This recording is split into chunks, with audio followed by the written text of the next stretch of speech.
Our Council of Economic Advisors said that it costs about $15 billion a week, and it accumulates to maybe 1.5% of GDP when you account for multiplier effects.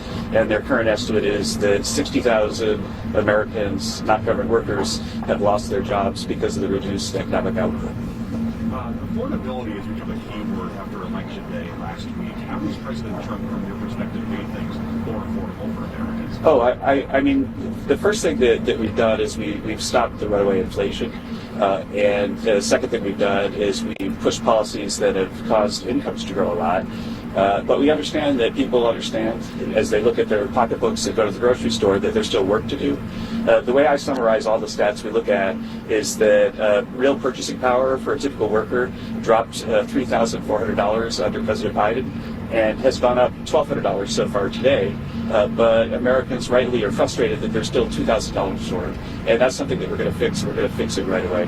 Kevin, Swiss negotiators were coming to D.C. last night to talk to White House about a trade deal. Do you expect there'll be an agreement there? I wasn't participating in that conversation last night, so I've not been read in yet. On the economic impact of the shutdown, you mentioned that it will impact the GDP, economic GDP number.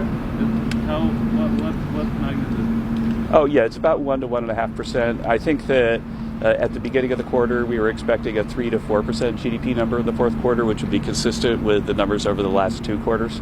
And so now you're looking at something about half of that. Kevin, how realistic are these $2,000 tariff checks that the president wants to send to all Americans? Is that actually going to happen?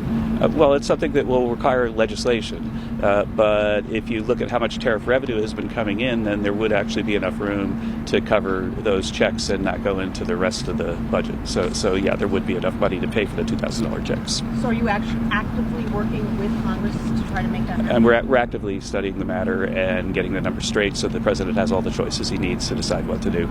Just to clarify, when can furloughed employees expect to get paid back? We expect that people who were actually brought back in as essential employees a couple days early so that the furloughed employees could get their checks as soon as possible. And I was really pleased to see some of my furloughed employees show up today, and there's a lot of hugging and smiling. I think that the payments will come probably early next week. I think that's what maybe even before. There really has been an aggressive effort to get people to get their checks as soon as possible. Can you talk about the lack of economic data this month? How much is that going to impact you going forward, especially as you're talking about that issue of affordability? Well, you know, there's some data. The September jobs report has already been cooked, and we expect we might get that next week. It just hadn't been released. The October employment report for the payroll side will be able to be calculated, but the household survey wasn't completed, so we'll get sort of half a jobs report. Most everything else, I think, we'll be able to concoct the correct number after we look back, but we will never know what the unemployment rate was in October because there wasn't a household survey. With that, I thank you all for your attention. Thank you.